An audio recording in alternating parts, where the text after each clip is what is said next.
Bueno, pues buenas noches y muchas gracias por asistir a todos. En nombre del Ayuntamiento de Cuevas de la Almanzora, como concejala de Turismo, Cultura y Patrimonio, os damos la bienvenida a este acto. Os traslado las disculpas del alcalde por no poder asistir debido a problemas de agenda. En esta noche de hoy vamos a recordar unos hechos históricos acaecidos hace 150 años, de la mano de nuestro cronista oficial Enrique Fernández Bolea. Se trata de la llegada de los cantonales cartageneros a Cuevas de la Almanzora, capitaneados por el diputado federalista Antonio Gálvez. Trazaremos el devenir de cómo ha llegado hasta nuestros días una lápida de mármol que estuvo en el campamento de estos cantonales con el relato de Francisco Viure. Y procederemos a agradecer a la familia Soler Navarro, en la persona de Francisca Navarro Caparrós y Andrés Soler Navarro, la donación de esta placa. Tras ello nos trasladaremos al distribuidor de esta primera planta, donde hemos depositado una vitrina que albergará esta placa con un pergamino que explica su historia, para que este hecho no quede sepultado en el olvido, porque conocer la historia nos hace mejores personas y desde esta concejalía apostamos fuertemente por la recuperación y puesta en valor del patrimonio, tanto material como inmaterial. Bueno, pues le doy paso a Enrique y muchas gracias de nuevo. Bueno, buenas noches. Parecía que este día no iba a llegar nunca, porque, bueno, hace ya 4 años, ¿no, Paco? 4 años, Francisca, ¿verdad? De aquel contacto, ¿no? De aquel, por lo menos por mi parte, ¿no? Descubrimiento. No, en el 2019 era. Fue el 2019. Hace usted 70 años, ese día. Sí. Bueno, que hay algunas fotos que lo atestiguen. Bien, como ha dicho Juani, este día conmemoramos algo importante, es decir, es que hemos esperado porque había que buscar la oportunidad, sobre todo la oportunidad histórica. Digo, oportunidad histórica porque es que hace 150 años, o va a hacer 150 años el próximo 3 de octubre, que los cantonales, esos de Cartagena que se rebelaron y que son el origen de esta lápida, ¿no?, de la que vamos a hablar ahora y bueno, que es parte de nuestro patrimonio ya, pues estuvieron por aquí, es decir, 150 años. Bien, yo lo que voy a hacer, voy a contextualizar, solamente contextualizar los hechos históricos, los que acontecieron en 1873 y, bueno, como diríamos desde la perspectiva nacional iremos restringiendo poco a poco hasta la propia, es decir, hasta los propios acontecimientos que llevaron a acercar a los cantonales cartageneros hasta 2 kilómetros de cueva. Bueno, algunos de ellos ni siquiera 2 kilómetros, algunos de ellos penetraron en la propia población, ¿no? Me voy a dedicar solamente a contextualizar los hechos históricos, porque de la parte, diríamos, de la crónica del hallazgo, bueno, de la conservación de la lápida y del hallazgo, al menos por mí, de esa lápida se va a ocupar Paco Viure. Bien, esto lo hemos titulado 150 años después de un intento de asalto y extorsión, los cantonales cartageneros en Cuevas. Pero, ¿quién eran estos cantonales cartageneros? Porque esa es la primera pregunta que nos podríamos hacer, ¿no? ¿Y dónde se sitúan históricamente? Hay un periodo tremendamente tumultuoso en la historia de España, que es el que acontece a partir de 1868. En 1868 se produce la revolución titulada la Septembrina, porque fue en septiembre del 68, o la Gloriosa. ¿Y qué ocurrió entonces? Pues que hubo una rebelión social y política que desterró a los Borbones de España.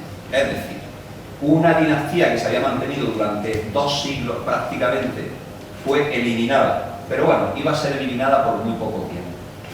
¿Y qué hicieron? Como no querían a los Borbones, pues hubo un gobierno provisional y posteriormente el general Prim, después de unos debates parlamentarios muy intensos, decidió traerse, después de una votación parlamentaria, a un pretendiente, vamos a llamarlo así, que tomó el trono bajo el nombre de Amadeo I de Saboya. Él va a reinar en España desde 2 de enero de 1871 hasta el 11 de febrero del año 1873. Muy poquito tiempo, muy poco tiempo y además un tiempo, como he dicho antes, muy tumultuoso y con muchísimos conflictos. Es decir, nos podemos reír nosotros ahora de esto que llamamos polémicas políticas actuales y de enfrentamientos políticos. Ahora veremos cómo era el ambiente político de la nación española en aquel momento. Como digo, el 11 de febrero del 73 abdica Amadeo I de Saboya, absolutamente harto de lo que era la situación de conflictividad permanente que se vivía en España. ¿Y qué ocurre entonces? Bueno, pues que para evitar que los Borbones retornaran, se va a proclamar ese mismo 11 de febrero, si abdica Amadeo I por la mañana, el 11 de febrero por la tarde se proclama la Primera República Española, el 11 de febrero de 1873. Y eso tras unos debates parlamentarios, porque esto fue prácticamente, como digo, para evitar precisamente eso, que se rompiese ese nuevo tiempo político que se había iniciado después de la Gloriosa. O sea que fue algo bastante de compromiso, ¿no? Y bueno, los republicanos que estaban en minoría, los republicanos que andaban en minoría en el Parlamento entonces, fueron apoyados en un gobierno de coalición y finalmente se hicieron con las riendas del gobierno. Pero claro, entre los republicanos estaban prácticamente, la riña estaba servida. Es decir, había unos republicanos que eran más bien moderados y otros republicanos que eran radicales e intransigentes, le llamaban así, los intransigentes. Y entre ellos había un conflicto permanente. ¿Por qué? Porque unos querían, diríamos, un nuevo Estado republicano y federal, pero hacerlo desde arriba hacia abajo, es decir, primero discutir y elaborar una constitución, una nueva constitución, y después aprobarla. Y sin embargo, esos intransigentes lo que querían es desde abajo, desde la propia lucha social, convertir a España en una república federal, ¿no? Los debates parlamentarios en aquel momento fueron intensísimos y España en aquel momento era un auténtico polvorín. Es decir, por un lado teníamos bueno, esa conflictividad, pero es que fijaos que se decreta, es decir, se proclama la República el 11 de febrero del 73, de 1873, y el 9 de marzo se declara o se proclama el Estado catalán. Eso sí, Estado catalán dentro de la República Federal Española. Hay varios golpes o intentos de golpe de Estado por parte de los monárquicos para evitar que la República continuase. Por otro lado, estaba la guerra carlista, la tercera guerra carlista en la zona de Cataluña. Por otro lado teníamos abierto en la zona colonial, es decir, en Cuba, en la Perla, teníamos la pequeña guerra de Cuba, por la independencia. Por otro lado había una conflictividad social extendida por todo el país y unos enfrentamientos políticos que, como digo, nada tienen que ver con lo que ahora consideramos polémicas políticas. Aquello sí lo era, esto parece ser que no. Bien, pues en ese ambiente quien va a ser proclamado primer presidente de la República va a ser Estanislao Figueras. Fijaos es decir, la inestabilidad de esta nueva estructura de Estado, la República, que en 2 años, desde el 11 de febrero de 1873 hasta el 29 de diciembre de 1874, hubo 4 presidentes. 4. Figueras, Pi Margall, un almeriense que fue Salmerón y el último, Castelar. 4 presidentes, en apenas 2 años. Como digo, había gente que quería solucionar o que quería realmente una república federal, pero hacer el proceso desde abajo, antes de que se aprobase una constitución. ¿Y quiénes eran estos? Pues precisamente los cantonales, es decir, esos republicanos intransigentes que en distintos puntos del país se comenzaron a sublevar. Este es el mapa de la sublevación. Para que os hagáis una idea, el mapa que tenéis ahí es el mapa de la sublevación. Todos estos son los puntos que se declararon no independientes, porque esto no era un movimiento independentista, sino que se declararon cantones federales, con sus propios gobiernos, algunos incluso con su propia moneda, con sus propias leyes, con sus propias formas de gobernar. Y por supuesto al margen de cualquier obediencia al gobierno central de Madrid.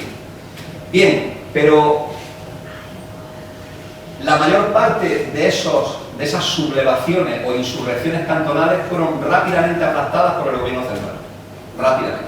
Quedaron tres: Cádiz, Málaga y Cartagena. Y las de Cádiz y Málaga pues tampoco duraron en exceso, es decir, en el propio verano del año 73, porque esto fue en el verano del 73 cuando se produce todo este movimiento cantonal. Tanto Cádiz como Málaga, antes de que concluyese ese verano del 1873, ya habían sido absolutamente sofocadas por el gobierno central. ¿Pero quién quedaba? Amigos, quedaba Cartagena. Cartagena, que se constituyó desde el primer momento en el epicentro del levantamiento cantonal y que finalmente fue la que más se extendió como cantón, no independiente, pero sí cantón, al margen del gobierno de Madrid, porque lo hizo entre el 12 de julio de 1873 y el 13 de enero de 1874. Y por un motivo, sobre todo por un motivo, porque este movimiento cantonal se apoderó de una ciudad muy poderosa, que era Cartagena. ¿Y por qué era poderosa Cartagena? Porque tenía una base militar, era base de la Armada, con una dotación militar muy importante.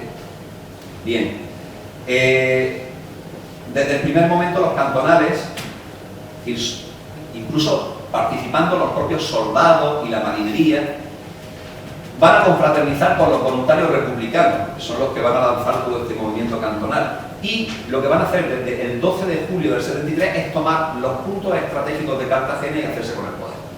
Es decir, ayuntamiento, base militar, todos los puntos más estratégicos de gobierno o todos lo que eran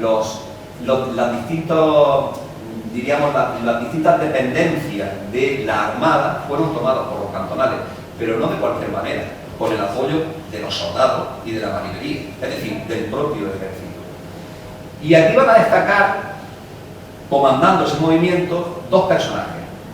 Juan Contreras Román, que fue comandante en jefe de las tropas cantonales y ministro de Marina en el gobierno provisional de la Federación Española, que se había formado en Cartagena el 27 de julio, se formará en Cartagena el 27 de julio de 1873. Pero no es este el que nos interesa.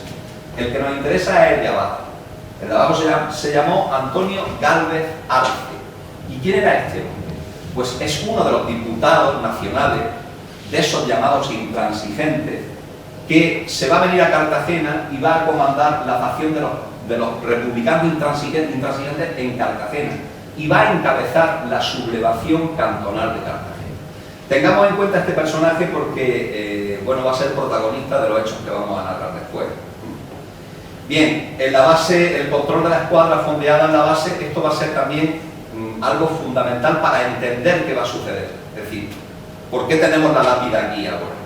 Y es que rápidamente los sublevados, los insurrectos, van a tener a su disposición fragatas blindadas como la Numancia y la Vitoria, fragatas semi-blindadas como las de Tuán y Méndez Núñez, fragata con casco de madera como la Almansa y un vapor de guerra, el Fernando el Católico, que los cantonales no querían ni oír de nada que le oliese a monarca y le cambiaron rápidamente el nombre por Despertador del Cantón. Bien, pues los dos barcos que hemos dicho que Gálvez hay que tenerlo en cuenta, porque va a venir por aquí, pero los dos barcos que tenemos que memorizar después van a ser tanto el Tetuán, que es una fragata, como el Fernando el Católico, porque realmente serán esos dos barcos los que se aproximen hasta las costas de Garrucha y traigan a los cantonales aquí. Bueno, la dotación era una dotación muy importante, eran 3.140 hombres, marineros y soldados, que estaban a disposición de estos cantonales y con ellos contaron para después organizar su expedición. Bien, aquí solamente las fragatas de la Marina de Guerra Española incautadas, porque realmente fueron incautadas por los cantonales en su proceso. Y con esas fragatas lo que hicieron fue iniciar lo que ellos llamaron expediciones. ¿De qué se trataba? Cuando se habla de expediciones, llegaron a organizar hasta 4 expediciones. Ellos lo que querían es, como ya el gobierno central había pagado la sublevación en la mayor parte, bueno, en todo el resto del territorio, excepto en Cartagena, pues lo que querían era llevar la sublevación de nuevo, sobre todo a la costa del sur, a la costa de Murcia, a la costa de Alicante y a la costa de Andalucía. Y además, aprovechando esas penetraciones marinas hacia el sur, lo que pretendían también es Por un lado, recaudar fondos para su causa y también recursos para poder mantener a su población. Es decir, piratería pura y dura en toda regla. Y claro, contaban con todos estos barcos para llevarlo a cabo y con esa dotación militar de la que hemos hablado antes. Bien, antes de llegar aquí a Garrucha, hubo un intento de desembarco y bombardeo en la ciudad de Almería el 30 de julio de 1873 y fueron las fragatas Vitoria y Almansa las que protagonizaron aquello. El objetivo era, como digo, sublevar a la costa andaluza y se fueron para Almería y le pidieron nada más y nada menos que 100.000 duros a los almerienses bajo la amenaza de ser bombardeados. Es decir, si no respondían a sus solicitudes, a sus exigencias, serían bombardeados. El miedo de la población almeriense fue tal que gran parte de ella, más del 60%, abandonó la ciudad. Pero las autoridades, tanto militares como civiles de Almería, le hicieron frente a los sublevados. Y de la misma manera que los sublevados bombardearon Almería, desde Almería se respondió bombardeando a los barcos Almansa y Vitoria, hasta tal grado que se encontraron amenazados y continuaron o decidieron continuar su periplo marinero hacia Motril. Y en Motril sí que desembarcaron y trataron de sublevar a la población de Motril, tampoco lo consiguieron. Bien, y llegamos a lo que nos interesa. El 3 de octubre de 1873. Es decir, la tarde-noche del 2 de octubre del 73 salen de la base armada de Cartagena dos navíos, dos buques. Uno, el que he dicho antes, la fragata Tetuán, y otro, el vapor de guerra Fernando el Católico, que se llamó el Despertador del Cantón. Y se vienen y desembarcan en Garrucha. Es decir, en la madrugada del 3 de octubre los tenemos ya, los barcos son avistados desde la línea de costa de Garrucha e inmediatamente sobre las 8 de la mañana desembarca. Y desembarca Antonio Galvez, el diputado del que hemos hablado antes, encabezando pues, a una comitiva de nada menos que 600 soldados. ¿Y qué es lo que hacen? Bueno, pues lo que solían hacer en estas expediciones. Empiezan y se reúnen con las autoridades locales y a las autoridades locales le dicen cuáles son sus pretensiones. Sus pretensiones es recaudar todo lo que esté a su... o incautarse de todo aquello que esté a su alcance, sea dinero en efectivo o sea todo tipo de recursos. Es decir, a los garrucheros de entonces les sacaron 1.000 duros. 1.000 duros no era moco de pavo, 1.000 duros eran 20.000 reales de la época, que era mucho dinero. De hecho, el ayuntamiento no pudo hacer frente a eso. El ayuntamiento hizo frente a 3.000 reales y los 17.000 restantes los tuvo que reunir, pues diríamos que la burguesía local del momento. Había una burguesía potente en Garrucha y esa fue la que tuvo que aportar esos 17.000 reales. Pero también incautaron 700 fanegas de trigo. 700 fanegas de trigo eran 30 toneladas de trigo. E incaudaron también 345 fanegas de cebada, nada más y nada menos que 15 toneladas de cebada. Pero luego, animales, de todo tipo. Es decir, los únicos que no pudieron transportar después, eso lo veremos, fueron 30 caballos que quisieron llevarse y como estaban las manos movidas, pues no pudieron embarcarlo. Pero vamos, esta era su táctica. Desde aquí pasaron, aquí tenemos a Galvez. Que está por aquí con el fusil es el diputado Galvez y es de época contemporánea, de 1873. Bien, de aquí, bueno, esta es una fotografía precisamente del vapor Fernando el Católico, el que vino hacia la costa de Garrucha y que venía junto a la fragata Tetuán. Pero desde Garrucha continuaron su incursión tierra adentro y se dirigieron a la ciudad de Vera. Eso estamos hablando la mañana del 3 de octubre, está equivocado, mañana del 3 de octubre. Y bueno, ¿qué es lo que le pidieron a los veratenses? Otros 1.000 duros. Otros 1.000 duros, 20.000 reales. Y bueno, se dedicaron prácticamente durante las 2 horas que estuvieron en Vera a saquearla. y destruyeron la estación de telegrafía para que no se pudieran comunicar absolutamente con nadie, y bueno, bancos de farolas de la Plaza Mayor destruidas, etcétera, etcétera. Bien, ellos iban dejando a gente en la retaguardia. No todo el destacamento que desembarcó continuaba la ruta de incursión hacia el interior de tierra, no. Iban dejando gente, iban dejando soldados, iban dejando marinería destacados en todo ese recorrido, porque además no había cortijo que se les escapase. Los cortijos también fueron asaltados, ¿no? Y cuando habían terminado con Vera, pues dijeron, vamos a la villa de Cuevas, a la villa de las Cuevas, y los cantonales llegan a Cuevas la tarde del 3 de octubre, la tarde del 3 de octubre, y todos sabéis ya dónde plantaron su campamento. Ellos plantaron su campamento en el paraje de los Silos, es decir, al final de la recta de los Hilos, lo que nosotros llamamos, donde está la curva, está en dirección a Vera, pues eso es, ahí donde estaban las casas, pues ahí plantaron su campamento. ¿Y por qué plantaron el campamento ahí? Pues una de las explicaciones era porque parece ser que le habían dicho que en Cuevas se estaban preparando para aguantar, o para por lo menos responder a la posible amenaza de ellos mismos, es decir, y entonces pues dijeron, bueno, antes que llegar a Cuevas vamos a pararnos aquí y desde aquí comenzamos a hacer negociaciones. Con esto fue una medida de precaución que adoptaron ellos mismos. Es que aquí los de Cuevas llegaron a concentrarse en la plaza de la Constitución, en la plaza del Ayuntamiento, hablaron con las propias autoridades municipales y pidieron a las autoridades municipales que se les dotase de armas para poder enfrentarse a los cantonales. Evidentemente el Ayuntamiento no tenía armas en ese momento para enfrentarse a nadie. Por eso la recomendación fue tranquilidad, aquellos han quedado aquí, vamos a nombrar una comisión negociadora que comience precisamente las negociaciones con los cantonales.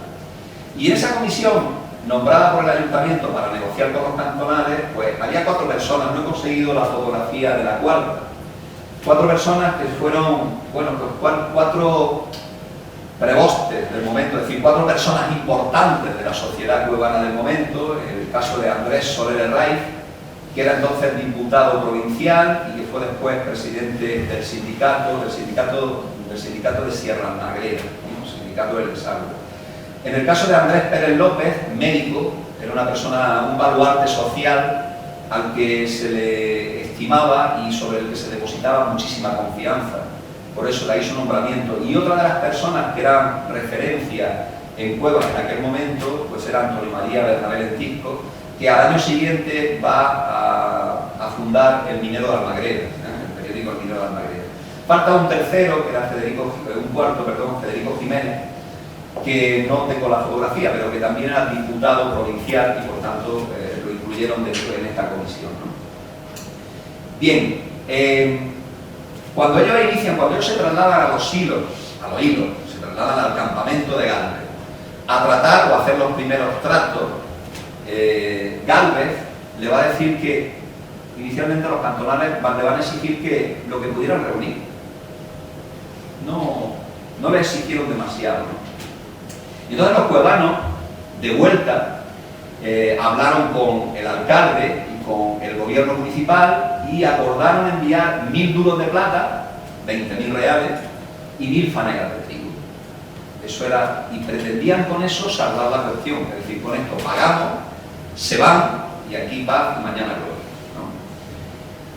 Gálvez aceptó eso en un principio, pero rápidamente renovó su exigencia. Y no solamente la renovó, sino que dice, ahora me voy a Cuevas, es decir, con una dotación militar me voy a Cuevas, y ahí en Cuevas reinicio las negociaciones. Y efectivamente eso fue lo que hicieron. ¿Y por qué? Es decir, ¿por qué Gálvez renovó su exigencia? Una pregunta que nos podríamos hacer, ¿no? Es decir, ¿por qué inicialmente una cosa y por qué después lo otro? Bueno, porque la fama de Villarrica dice, esto es lo que me vais a dar, 1000 reales y 1000 fanegas, es decir, 1000 fanegas de trigo. Vosotros tenéis muchísimo más potencial, tenéis Sierra Almagrera, tenéis riqueza aquí a raudales.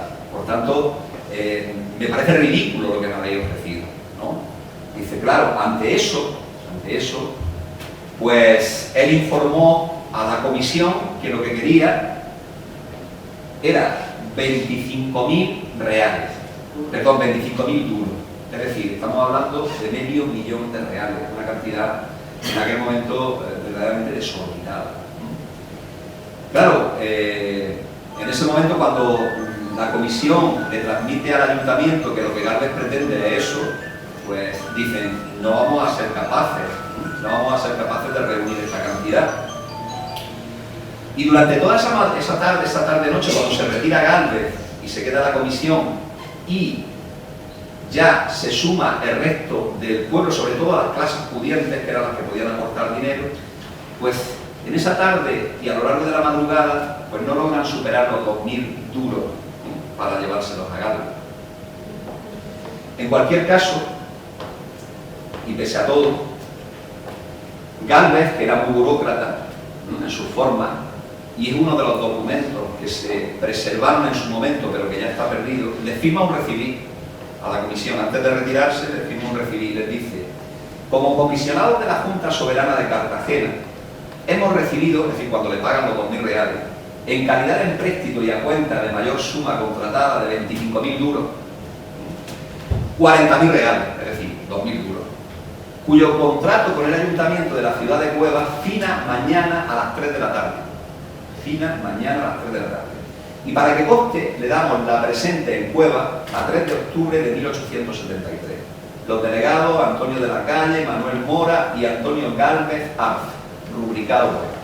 Es decir, le deja el recibir a la espera de que yo me llevo los 2.000 duros que habéis reunido, pero estoy esperando todavía que me paguéis los 23.000 restantes.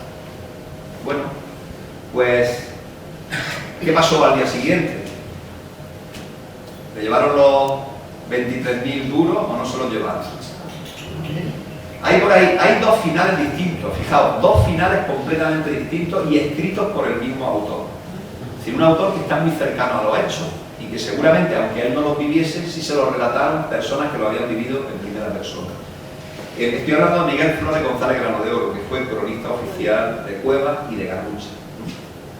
Y las dos versiones están escritas. Es decir, una está escrita en el libro que publicó junto a Ramón de Cala y López en Garrucha, una historia de Garrucha, y en esa historia de Garrucha hay una de las versiones. Bien, las dos versiones contemplan que cuando estaba a punto la comisión de ir de nuevo a parlamentar con Gálvez para decirle que realmente no había conseguido más dinero del que tenía, dice que la tartana en la que se iba a desplazar la comisión fue asaltada por el pueblo y dijo: de aquí no se mueve nadie, no vamos a pagar ni un solo duro más. Pero claro, cuando estaban en esas negociaciones en el propio pueblo, es decir, en la propia villa de Cuevas, ¿qué es lo que empiezan a observar? Empiezan a observar que los cartageneros que estaban acampados en los silos salen por tierra, comienzan a desmontar el campamento y se marchan. Y es aquí donde hay dos versiones distintas sobre cuáles fueron los motivos por los cuales se marcharon. Y las dos versiones son del mismo autor, es decir, de Miguel Flores. En una de ellas dice: las fechas están completamente trastocadas también, porque no creo yo que fuese el 5 de octubre. Esto es algo que no está del todo... Dice: en la tarde del sábado 5 de octubre se concentraron en Garrucha para enmarcar todas las fuerzas expedicionarias en vista de que el temporal de Levante iba arreciando y de que se hacía muy peligrosa la estancia de los buques en esta agua. Y a la madrugada del 6 estaba concluido el embarque de hombres y efectos, zarpando las naves hacia Cartagena, a donde llegaron sin novedad aquel mismo día. A ver, aquí lo que Miguel Flores dice es que un temporal de Levante obligó, ante el riesgo que suponía, obligó a los cantonales a salir rápidamente, es decir, a abandonar rápidamente tanto Cuevas como Garrucha y embarcarse, para evitar por si arreciaba ese temporal. Claro, las fechas son fechas que no coinciden, porque realmente cuando se van los cantonales, va a ser el 4 de octubre. Y aquí le da, el 5 de octubre se desplaza a Garrucha, el 6 de octubre. En la siguiente versión es donde Miguel Flores nos ofrece otra explicación distinta, que ya no es el temporal de Levante. En cualquier caso, dice, en cuanto a la cuantía en metálico, recoge lo siguiente. En efectivo lleváronse unos 5.000 duros, impuestos como contribuciones a Garrucha, Vera y Cueva, que fue lo que pagó la mayor parte. Bien, pudieron ser 5.000 duros, pudieron ser los 4.000 duros que hemos hablado, es decir, los 1.000 duros de Garrucha, los 1.000 duros de Vera y los 2.000 duros que pagó Cueva. Seguramente esa fue. Y si de algunos cortijos y de algunos sitios rapiñaron pequeñas cantidades, pues a lo mejor la suma da esos 5.000 duros.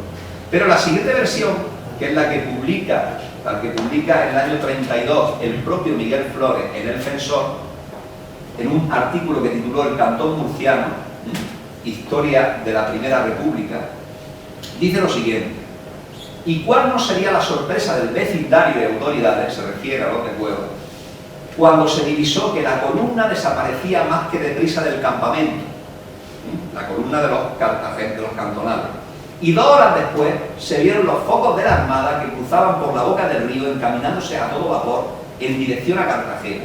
Lo ocurrido fue que recibieron aviso que venía la escuadra del gobierno a combatir a los insurrectos. Es decir, aquí no estamos hablando de nada que tenga que ver con un temporal de Levante, ni estamos hablando de fechas, que si me voy el 5 a Garrucha y el 6 en barco. No, aquí de forma inmediata, porque había una amenaza inmediata, y al ser este un artículo que se publicó con posterioridad a la otra versión, vamos a darle más crédito y más fiabilidad a esta versión. Es decir, que lo que probablemente pasó es que las fragatas de la Armada, controladas por el gobierno, que los estaban persiguiendo, se acercasen a la costa, fuesen divisados por los cantonales que se habían quedado en Garrucha, y avisaran rápidamente a los acampados en Cueva para que se embarcasen. Esa es posiblemente la versión quizá más acertada, ¿no? Y bueno, claro, y vosotros os podéis preguntar, ¿y la lápida? ¿Qué pasa con la lápida? Porque aquí no hemos hablado de la lápida, es decir, no fue Gálvez, Antonio Gálvez, el que colocó la lápida allí haciendo un homenaje al propio campamento donde había estado. No fue. Dice el propio Miguel Flores González Grano de Oro: poco después se alzaba en los Silos un barrio para obreros en el mismo lugar en el que estuvo establecido el campamento de Gálvez. Y su dueño, don Miguel Soler Gómez, que es este de aquí, que tenía tierra en esa zona, que era un rico minero, fundidor, colocó en la esquina más visible de la barriada, en conmemoración de aquel suceso, la lápida que anteriormente hemos tratado. Esa lápida que durante mucho tiempo, al menos un servidor, creyó completamente desaparecida. Es decir, que cuando se realizaron las obras para el nuevo trazado de la carretera, yo creo que fue a principios de los 90, si no me equivoco, ¿no? A principios de los 90, a finales de los 80, posible, ¿no? Cuando se hizo ese trazado, ese barrio obrero que se había construido en torno a 1874, es decir, muy poco después de que se hubiesen acampado ahí los cantonales, pues fue derribado. Y yo pensé que la lápida había sido, pues eso, fruto como el resto del barrio, pues de la destrucción, ¿no? Pero me equivoqué, afortunadamente me equivoqué.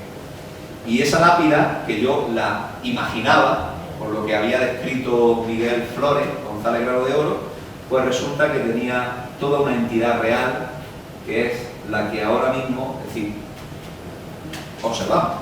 Y eso lo conservamos gracias a una familia, gracias a una labor de conservación, gracias a una labor de custodia, de la cual va a hablar Paco Guille. El azar es caprichoso. Y algunas veces nos depara sorpresa tan agradable como la que nos ha traído esta noche aquí. Veamos por qué digo esto. A Antonio yo lo conocía pues de verlo en el pueblo, de saludarnos, hola, buenos días, buenas tardes, pero no más. Como se conocía hace unos años a casi toda la gente del pueblo. La única referencia que yo tenía para conocerlo un poco mejor era su hijo, que estaba con nosotros en el colegio y que era un alumno bastante apañadico. Lo digo ahora que él no me oye. Era bastante apañadico. Y entonces, normalmente, los hijos suelen ser el reflejo de la familia donde viven. Y entonces, yo pensaba, si este es apañadico, pues la familia también tiene que ser. No solamente Antonio, sino Francisca o Paca, su madre. Esa es la única referencia que tenía yo de Antonio. Pero en el año 2010, el azar, la casualidad, no sé, nos hizo que nos encontráramos durante una temporada en el fisioterapeuta. Pues allí tuve la posibilidad de conocer a Antonio más de cerca.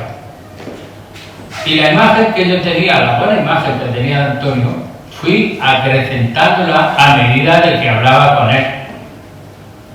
Me pareció un hombre, no era de muchas palabras, al menos conmigo, pero era un hombre correctísimo, era un hombre que tenía un don de los que carecemos la mayoría de los humanos. Era un hombre con mucho sentido común. En nuestras conversaciones, que las tuvimos hoy bastante, pues hablábamos de todo. Perdón, de todo no, de casi todo. Porque de política y de fútbol no hablábamos. De esos temas no los tratamos. Tratábamos temas, pues, de la vida diaria o temas, pues, relacionados con nuestros antepasados, pues, con cómo era la vida en nuestros tiempos, lo que costaba sacar adelante a la familia, todas esas cosas. Y en nuestras conversaciones había un tema que era recurrente: la agricultura. Antonio había sido agricultor, pero yo no era agricultor, pero yo soy hijo de agricultores y nieto de agricultores. Y entonces, en ese tema, Antonio y yo utilizábamos el mismo idioma, sabíamos de qué iba la cosa. Entonces, Antonio, pues yo cada vez que llegaba por las mañanas, decía: Antonio, ¿qué toca hoy? Pues hablábamos de algunas cosas y así pues nos animábamos el uno al otro, porque allí haciendo ejercicio, pues la verdad no era muy alegre. Pues si tenía alguien con quien decir algo, pues bueno, ahí estaba. Vale. Una mañana, de aquellas que coincidimos, me dice Antonio, dice: a ver si tienen un hueco y me va a hacer una visita a la casa, que le voy a enseñar una cosa y si le gusta, se la voy a arreglar. Dice, yo pensé así, digo, bueno, ya se lo va a arreglar, alguna romana antigua, algún sistema de casa, como siempre hablábamos más o menos de agricultura, pero claro, después pensé, no me puedo ir esta mañana a mi casa sin que me diga de qué va. Digo: Antonio, aclárate un poco más, hijo. Y me dice,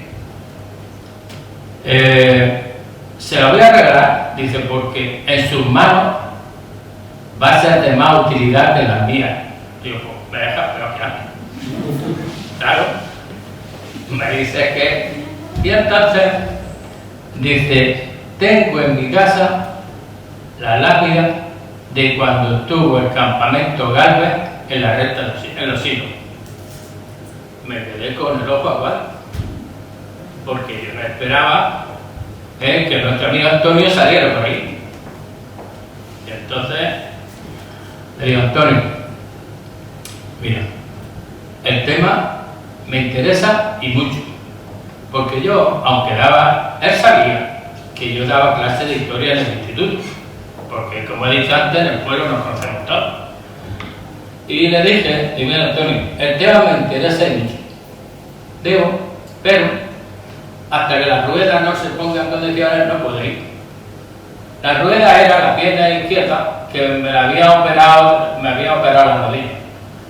Digo, pero voy a ir con una condición. La lápida te va a quedar tú con ella. La lápida te corresponde a ti, que es la persona que la ha guardado durante mucho tiempo. Yo lo único que voy a hacer, Antonio, es tratar de buscarle acomodo y de darle visibilidad. ¿Dónde? Digo, pues en el instituto o en alguna dependencia del ayuntamiento, para que bien o nuestros jóvenes o nuestros conciudadanos pues tengan ocasión de ver este documento, que es un documento esencial para la vida de nuestro pueblo, que forma parte de su historia. En eso coincidía Antonio conmigo.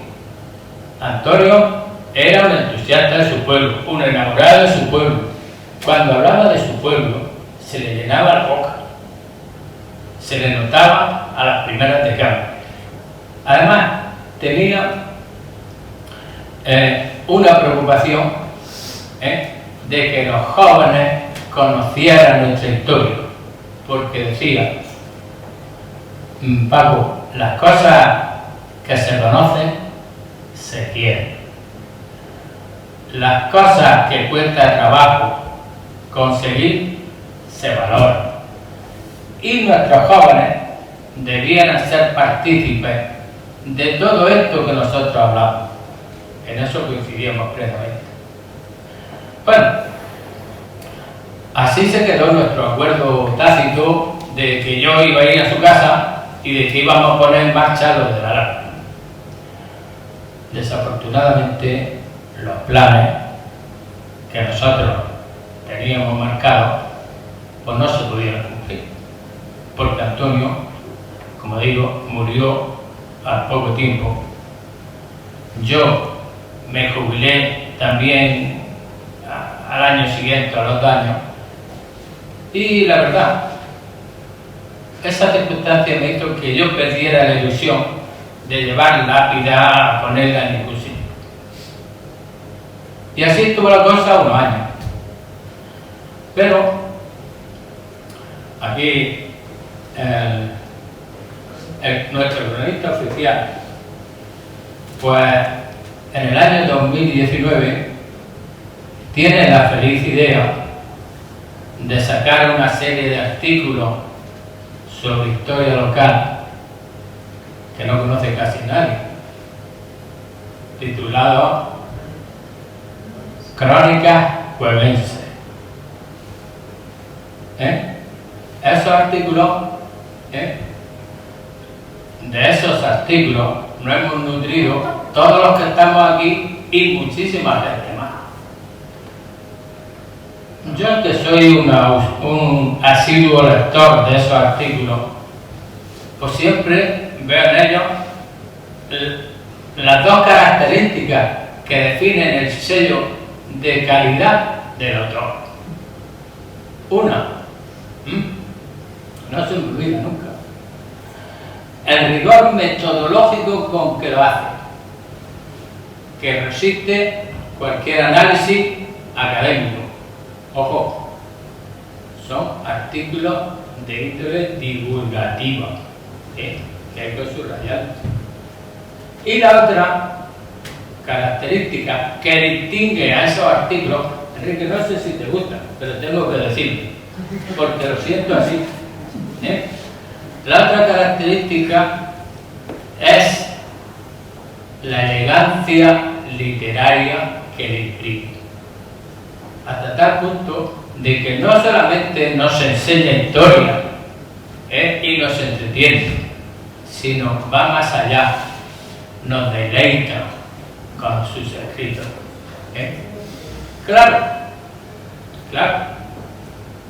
esto tiene una segunda parte, y es que siempre le reprochamos que lo haga tan corto, porque nos ponemos a leer y antes de darnos cuenta se ha acabado. Ya tenemos que volver a releerlo. Soy alguno de los que me reprocháis eso. Os lo digo, pero dejan de escribir tanto. Bueno,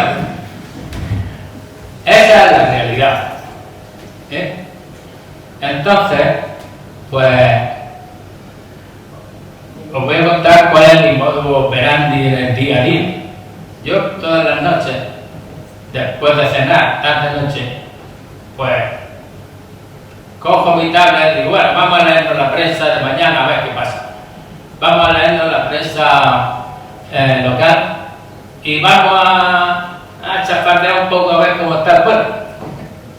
Y entonces, pues, me voy a Facebook buscando también las crónicas cuevenses.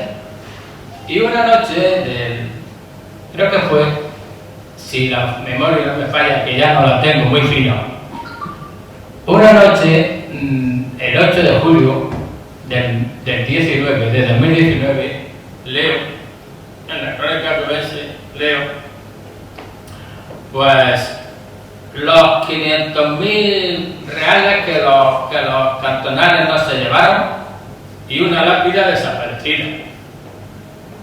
Leo. Vuelvo a mirar, vuelvo a leer y termino de leer. Acto seguido cierro la tablet, cojo el teléfono, digo, amigo Enrique, buenas noches. ¿Qué se le ofrece? Digo, Paco. Digo, se me ofrece que acabo de leer la crónica cuevense esa que tú publicas. Digo, y no te llamo a felicitarte porque te hubiera llamado antes porque antes has publicado muchas. Podía hacerlo, pero no es para eso. Para decirte que la lápida que tú dices que está desaparecida está localizada. Digo, ¿qué me estás diciendo? Digo lo que haya. Digo, sé dónde está. Y entonces le expliqué lo mismo que acabo de comentar antes. Bien, entonces, conociendo su sensibilidad en estos temas, sabía que me iba a encargar que me la dara, cosa que hice. Mañana a primera hora vas y a ver si esto es real o no. Entonces,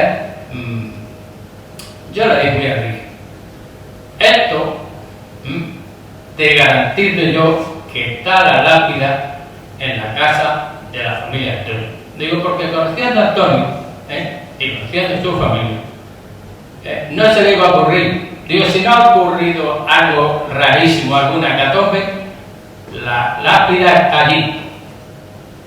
Entonces, dice, mañana ya se haga el trabajo hoy día. Efectivamente, me voy por la mañana, voy a la casa de Antonio a buscar a su señora y no estaba. Eso era media mañana. A mediodía, insisto, porque Enrique iba a venir de Macaé, que estaba trabajando y no le había hecho el trabajo, se lo tenía que tener él. Entonces, voy, a mediodía, muy buena, hablo con su señora, digo, pasa esto. Dice, Paco es que estaba en la plaza y por eso no está aquí. Entonces, digo, no quiero ver la lápida, quiero saber si está en buen estado. Dice, sí. Arreglón seguido, Enrique, lo llamo, constatado lo que el encargo que usted me ha hecho. Bien, quedamos en ir a la casa de Antonio, en hablar con su señora, para que ella hablara con su hijo, por fin, ya para poner las cosas en su sitio. Mira por dónde vamos me parece que fue a la tarde siguiente, por la tarde, y Paca, o Francisca, no sé cómo la llama, Paca, pues nos recibió de la mejor manera posible, no, un poco más. Súper amablemente. Nos dijo, más o menos más que habéis venido que he tenido que rozar un virus porque la tengo aquí en la cochera, la tengo bien guardada, pero me daba miedo que alguien llegara y se la llevara, y si no se la llevaba, que la rompiera, y eso no quería yo que ocurriera. ¿Es así o no? Pero no se quedó en eso, ¿eh? Encima nos invitó a que fuéramos debajo del parral, ¿eh? Y nos sacó unos refrescos para que nos los tomáramos. No sabíamos nosotros que habíamos llegado el día de su cumpleaños, ¿eh? Ahí estaba con su sobrina y allí el amigo Enrique y yo echamos un rato muy agradable. Ya de lo demás, Enrique pues se encargó de hablar con Andrés, con Paca, en fin, de hacer todos los trámites que se han hecho para estar aquí esta noche. A mí, la verdad que el acto de esta noche, pues también me quita un peso encima. Y me alegro profundamente porque estamos cumpliendo el deseo que siempre tuvo Antonio de hacer llegar a nuestros vecinos la historia de nuestro pueblo. Antonio era de las personas que, como he dicho, estaba preocupado por las cosas del pueblo. Y entonces él quería dar, sin saber mucho, la importancia que tenía, la guardaba. Total, que esta noche yo siempre digo, repitiendo las palabras de Antonio, que es verdad, se quiere lo que se conoce y se valora lo que cuenta. Y añado otra cosa más, que eso lo dicen los historiadores, que conocer el pasado avala nuestro comportamiento presente y nos sirve para afrontar con éxito el futuro. No tengo que decir nada más, Antonio se merecía lo que estamos haciendo esta noche. Por tanto, termino con dos palabras, con dos frases. Una, a Andrés y a su madre, la señora de Antonio, decirle que muchas gracias por vuestra generosidad y que enhorabuena, la ocasión lo merece. Muchas gracias. Sumando, ¿no? hasta que ha llegado la lápida aquí. Y la lápida, gracias a Paca en este caso, gracias a Andrés, gracias a la familia, gracias a tu padre, pues ahora forma parte del patrimonio colectivo de todos, forma parte de nuestro patrimonio y además sustenta ya nuestra historia de forma material. Es decir, porque vamos precisamente ahora al lugar donde se va a exhibir permanentemente la lápida y bueno, pues vamos para allá.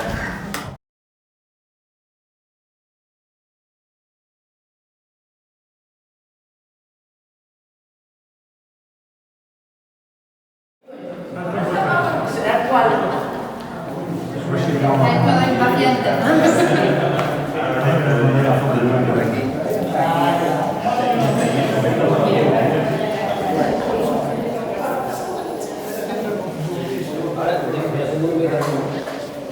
He elegido un buen lugar. Permanentemente sigue la lápida, sino también algo que la va a acompañar de forma permanente. Y para eso, pues, le das que sea tu madre, que sea la concejala, la que tiren de aquí para acá, que eso esté para acá, Ten cuidado.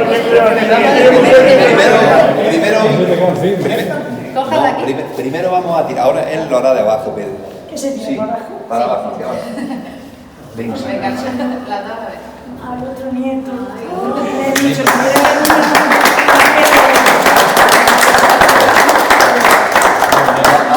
Ahora os leeré lo que pone ahí porque no lo leéis. Ya no podemos ir, ¿no? No, Andrés, tú mismo, súmate a la retirada. Adelante. Y aquí es donde va a estar la lápida permanentemente.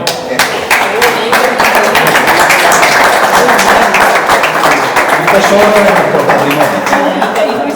Claro, pero tenga que hacerlo yo. Se ha limpiado un poquito, ¿verdad? Sí, se limpia un poco. Mira, antes de nada, os voy a leer el 3 de octubre de 1873. Eso es lo que está grabado en la lápida. Con la proclamación en España de la Primera República el 11 de febrero de 1873, estalla la revuelta cantonal que exigió, con excesiva fuerza y escasa palabra, la instauración de un sistema federal antes de que las Cortes lo contemplasen en la Constitución que se estaba tramitando. En numerosas localidades se proclamaron juntas cantonales provistas de sus propias leyes, de su propio gobierno. La más resiliente, la que el gobierno de Madrid tardó más en sofocar, fue la de Cartagena, base de la Armada y poderoso arsenal. Desde aquella ciudad costera, los rebeldes organizaron expediciones por las costas de las provincias limítrofes con el fin de requisar recursos con los que alimentar a su población o dinero en metálico con el que sustentar su causa. Una de ellas la capitaneó Antonio Gálvez, diputado a Cortes y líder de los sublevados cartageneros entre el 2 y el 3 de octubre de 1873.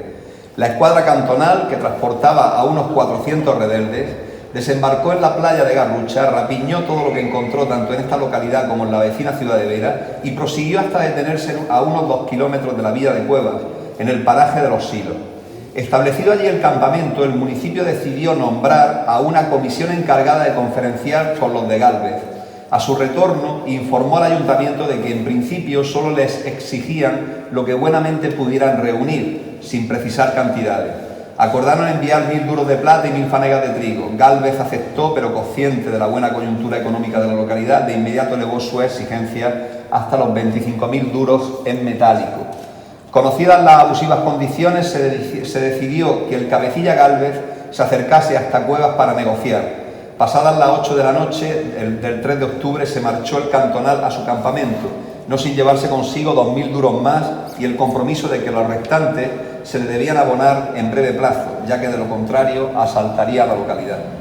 A la mañana siguiente el ayuntamiento preparó una tartana en la que se iba a desplazar la comisión encargada de llevar unos cuantos miles de duros más que a lo largo de toda aquella madrugada habían logrado reunir, pero el pueblo lo impidió. La muchedumbre rodeó el carruaje, cortó la rienda y comenzó a gritar que si se atrevían, viniesen aquellos canallas a por el dinero. Esas son palabras textuales. Estaban acopiando armas para hacer frente a los insurrectos cartageneros cuando avisaron de que la columna acampada en Los Silos partía a toda prisa y se dirigía hasta las playas donde tenían atracados sus buques. Los de Gálvez habían sido avisados de la cercana presencia de las naves de la Armada Nacional y se dieron a una precipitada huida ante el temor de entablar un combate que les habría sido muy desfavorable. Se vivió una desbandada tan caótica que muchos de los cantonales no pudieron alcanzar los barcos, siendo al final apresados, encarcelados y puestos a disposición de la justicia. En el mismo lugar donde acamparon Gálvez y sus correligionarios, muy poco tiempo después, el rico minero y fundidor Miguel Soler Gómez, dueño de los terrenos, construyó una barriada para obreros y en su esquina más visible colocó esa lápida. De la destrucción fue salvada por Andrés Soler Company y custodiada durante años por su hijo Antonio Soler Pérez. El 29 de septiembre de 2023, su familia, representada por su viuda Francisca Navarro Caparrós y su hijo Andrés Soler Navarro, depositaron y donaron al Ayuntamiento de Cuevas de la Almanzora este testimonio recuperado de nuestra historia. Yo quería agradecer al Ayuntamiento de Cuevas y en representación de su concejala de Turismo, Cultura y Patrimonio, Ana Navarro, a nuestro cronista Enrique García Fernández Bolea y a Francisco Ullo de Asensio, que ha sido profesor de Geografía e Historia de muchos de los que estamos aquí esta noche. Poner en valor esta placa y el agradecimiento y reconocimiento al papel que tuvo en su rescate y conservación de mi abuelo Andrés Soler Company, de mi padre Antonio Soler Pérez y de mis tíos Miguel e Isabel Soler Pérez. No deja de ser curioso que hoy sea yo el que tiene que hablar de una placa que conmemora unos hechos que ocurrieron en 1873, justo hace 150 años y 100 años antes de que yo naciera. Lo cual pues deja al descubierto mi edad y que nos estamos haciendo mayores. Pues yo siempre he considerado, como decía Paco, que la historia se debe conocer no tanto para regodearnos en los logros del pasado, sino en aprender de los errores y procurar aprender de ellos para tener un mejor presente y futuro. Y hoy en día me da la sensación de que se nos están repitiendo mucho esos hechos de los acantonamientos de Cartagena. Estamos en una dinámica que, como Enrique ha comentado antes, no tiene nada que ver con el contexto político y social de aquella época, pero volvemos un poco sobre la andada, sobre querer reivindicar lo individual por encima de lo colectivo. Y si la historia ha demostrado algo, es que los enfrentamientos entre españoles por motivos políticos o independentistas lo único que llevan es al sufrimiento de la población y a una más que dudosa fama o reputación para aquellos que lo lideran. Yo particularmente me siento muy orgulloso de que tanto mi abuelo como mi padre y mis tíos tuvieran la intuición y la sensibilidad de interpretar que aquello que estaban rescatando era algo importante tanto para la historia como para el legado cultural de su pueblo, y que hoy en día lo tengamos aquí como recuerdo de hechos en el pasado que nos llevaron a enfrentarnos entre nosotros con muerte y saqueo, pero con la esperanza de que en un futuro pues, aprendamos algo del pasado. Esta placa, como bien ha dicho Enrique, se encontraba enfrente de la casa de mi abuelo. Mi abuelo vivía en el cruce de Palomares, en Los Hilos, y justo enfrente, al otro lado del cruce de la carretera entre Cueva y Vera, se alzaba una hilera de casas construidas por Miguel Soler Gómez para su operario, y en la misma esquina que hacía la carretera se encontraba la plaza. Años después, como comentaba Enrique, se trazó la nueva carretera entre Cueva y Vera, con lo cual toda esa hilera de casas iba a ser suprimida para el nuevo trazado, y fueron mi abuelo, con la ayuda de mi tío y mi padre, que se dieron cuenta de que nadie en ese momento se había percatado de que esa placa estaba ahí y que si nadie lo impedía se iba a derruir con la casa. Y tomaron la decisión de ser ellos, por sus propios medios, quien cogiera la lápida y la custodiara hasta nuestros días. Esa lápida estuvo inicialmente en casa de mi abuelo, luego pasó a casa de mi padre, y luego se hizo un acto de entrega al archivo y ha estado custodiada en el archivo municipal hasta los días de hoy. Y bueno, pues eso nos ha permitido de que hoy podamos disfrutar de ella todos los cuevanos, todos los visitantes del municipio, y que tengamos un legado que nos sirva pues, de recordatorio de hechos que pasaron en el pasado y que nos deben de advertir de lo que no se debe hacer en un futuro y en un presente. Pues ya sin más, lo único que me resta es pues, volver a decirlo, el tremendo orgullo que supone para mí que esta placa sea reconocida y presentada hoy aquí, que haya sido rescatada y custodiada por mi familia y se haya hecho llegar hasta los días de hoy, y dar las gracias nuevamente al Ayuntamiento, a su concejal en representación del mismo, a nuestro cronista Enrique Fernández y a Paco como responsable de habernos enseñado historia a muchos de los que estamos aquí. Muy bien. Sin nada más, pues ya está. Muchas gracias.